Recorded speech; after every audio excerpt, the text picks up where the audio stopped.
Tropical Storm Ian right now, and right now what we're going to be talking about is the newest stuff that I'm looking at on infrared, and that is the area of interest. So one of the scenarios we're looking at is I'm watching a new area of circulation develop kind of more towards the northeast. Well, what does that mean? That means that potentially that we're going to have a curve when it gets past the western tip of Cuba. We're going to have a curve back up towards the northeast. I do think that is a very likely outcome. If not, we're going to go over this some scenarios to where it still is going to be very impactful. All right. So one of the forecast models, we're going to go back here. This is the HWRF, and we're going to go back here, and I'm going to give a comparison, and then this is the Hmon Forecast Model, and this is a couple of different scenarios. So this forecast model does not follow the Gfs Forecast Model. This is the HWRF, okay? The Gfs Forecast Model has it going between Cuba and going between this general area here, and it has it not taking that northeast turn, and it hasn't caught on to that northeast, that new area circulation off towards the northeast that I seen develop about 5 hours ago. So with that being said, this actually has it about 30 to 50 miles to the northeast. The center area circulation has it about 30 to 50 miles off to the northeast from the GFS. So to give you guys a comparison, this is the Hmon Forecast Model, and this has it about 100 miles off back towards the northeast. Okay? And then this one's about 30 to 50. So there's quite a big difference there. So one of the things we're going to look at here is this is 78 hours from now. We're looking at between a Category 4 and a Category 5 hurricane in the next 70 hours. Category 4 to Category 5 hurricane is going to be somewhere in the Gulf, right off the coast of Florida. And it's going to be, it's not going to be a compact hurricane. You're not looking at a compact area of circulation. You're looking at a very big, very broad, well-organized hurricane. And so follow my cursor. So one of the scenarios is if this hurricane takes a more of a northerly approach. So follow my cursor. So from right here, going down, we have a trough in place, all right? There's a trough right there. And when I say that, that basically means we have some light to moderate shear. Now, the GFS wants to severely degrade the system as it comes and goes north. Now, what we've seen in the past is, with forecasting models, the GFS doesn't handle it very well. It tends to stall and stagnate, and I don't think that's going to happen. So the shear in place and the trough in place is not going to be very stout. So if we're talking about a Category 4 to Category 5 hurricane approaching and injecting up to the north, one of the things we have to worry about is, will that force that's in place be enough to degrade the system entirely? I believe that it has the opportunity to do that, but at the same time, I don't. And the reason being is, looking at the shear forecast and looking at the atmospheric parameters in that area, it's looking like that it will degrade it to a certain extent, but I don't think it will degrade it down to something that's bearable. Now, this also depicts what I'm talking about. It doesn't show it degrading on that north northerly track, okay? It also even depicts a slight turn. You're looking at a 957 millibar hurricane. That is a very strong, destructive hurricane. And yeah, I mean, it's not having a big effect on it. Not to say it won't. And then the I is at that point, if this is correct, and it's going to change quite a bit from now.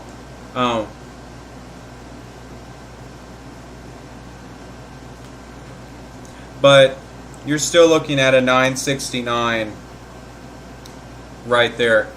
So the other thing we're going to go after here, this is the Hmon, and it's the Hmon forecast model has it a bit towards the northeast. And it also curves it as well. And the Hmon forecast model also is similar to the HW. And the Hmon, I think, is handling it a little bit better. There's enough model agreements between the HWRF and the Hmon right now for me to agree with some similarities. This actually has it starting to turn a little bit more to the northeast. I do think that's going to happen. And this has it at a 942, which is comparable to near Hurricane Ida, but a much more bigger system than what Hurricane Ida was. We're going to go ahead and back this up. So I'm going to show you guys this is the Gfs Forecast Model, and this is, we're going to skip forward here. We're going to get as close as we can to 2 a.m. So the the Gfs Forecast Model, this is for 2 a.m. on September 25th, and you see how it's not doing a great job at the new area of circulation, right? It still has it looking like the first frame. That's why I don't agree with it. You're looking at a new area of circulation, convective development on the northeast quadrant, which this is not depicting. Okay, so we're going to go ahead and jump to September 26th at 2 a.m. We're looking at about 29 hours from now. It's been at hurricane status for a little bit before then. I think we'll hit hurricane status sometime tomorrow afternoon, actually, a little early. And then this is 37 hours out, September 26th. And one of the things I want you to notice is it's not taking that northeast turn. I don't agree with that right now. I don't agree with it right now. It's not to say it won't happen. And look how massive the GFS forecast model is depicting. This will be in the Gulf. At this time, you're looking at a Cat 4 to Cat 5 hurricane at this time. And you're talking about not a compact system, but a very big, very, very, very big hurricane at this time. And I think conditions will deteriorate at the 75 to 80 hour mark on the western coast of Florida and the Keys. I think that if it looks like this during the day on the 27th, I think conditions will go downhill, even being that far away from the center of circulation. I think that is a potential outcome. That is a scenario. So at this point, this is a pretty well-defined stout hurricane. At this time, this is 28. This is only 85 hours out. One of the things I want you to note is that this is a few hundred miles wide. If this is what it looks like, that's a few hundred miles across. So you have to think, well, it's a few hundred miles across, but it's also a few hundred miles as well. So how big does this hurricane get will play a big factor in how early the onset of these the tropical depression, tropical storm force winds will start to take effect. So the GFS forecast wants to take this system and go. It wants to degrade a Category 5 hurricane to nothing. I don't agree with that. And I'm not the only meteorologist that disagrees with that.